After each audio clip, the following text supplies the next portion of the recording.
Hello again, this is Claire Westwood from impimprovisedlife.com, and I just want to talk a little bit about my improvised life, what that means, why I called my website My Improvised Life, and what improvising can do for you and your life. I've done improv for many years. I was working it out the other day, I reckon it's about 20 years since I first went to a drama class and started to learn improv and just absolutely loved it. We got to the stage where there was a handful of us that really didn't want to do any more theoretical stuff or any more scripted plays or sketches. We just wanted to do our own stuff and we wanted to do improv. Now, to fulfil the criteria for the college, we had to do some of it, but our tutors were amazing and they let us actually help them to change the syllabus slightly, so we did a lot of impro. And what I learnt from doing impro was about being in the moment, about trusting that when you get on stage and you get in a scene with somebody, the magic that happens with 2 or 3 people on stage is incredible. And there's lessons in impro that follow through the whole of life, and here's some of them. So the first thing is that when I talk about doing impro, one of the most common reactions to that is, I could never do that. Yeah, you could. You know, impro classes are full of ordinary people that turn up and do it.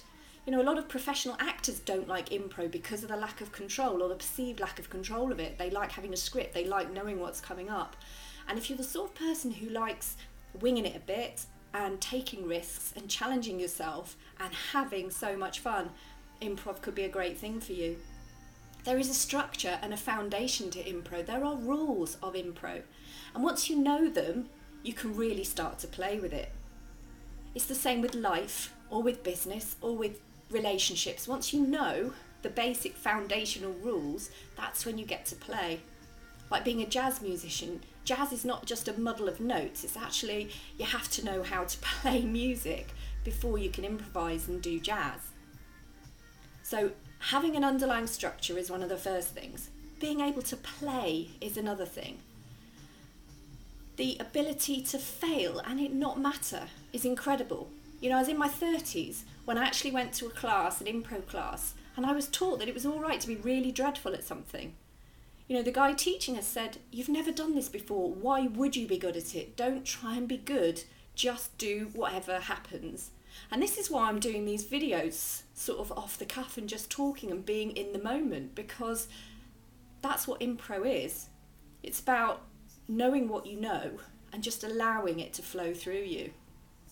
It's also a way that adults just get to lark about for an hour and a half once a week and just have fun and play and let go. You can also be anybody you want to be. You can be a different gender, you can be a different age, you can be an animal, you can play a piece of furniture.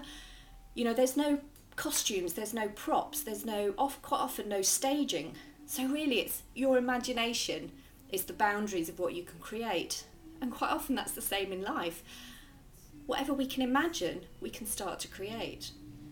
So how could you improvise more in life? How could you let go a little bit more of control? How could you be in the moment more? How could you trust yourself that when you open your mouth to speak to somebody, a friend, a client, a camera, that what you really need to say will come out of your mouth? How can you play more? How can you just let go and allow yourself to fail? Allow yourself not to be any good. If you've never done a video series, then grab a camera and start to record yourself. You know, you only get good at things by practicing. That's the other thing. You know, I did a class in the summer, and one of the guys that was fairly new to impro sort of said to me afterwards when we were, you know, having a coffee together, he said, well, what I want to know is, how do you get so good at this? And I didn't like to tell him I was a good 20 years older than him. And I said, well, it's practice, it's enjoying it, it's getting in the moment, and it's practice. And I don't mean that practice has to be hard. I mean, practice is just repeating something and getting better at it and refining it and finding out what works for you. So why not take a risk? Why not practice something that, you know, you might be a bit nervous about, and know that it's okay to fail. It's okay to be in the moment. Just do and say what comes to you in that moment. It's all okay. I'll speak to you tomorrow. Bye.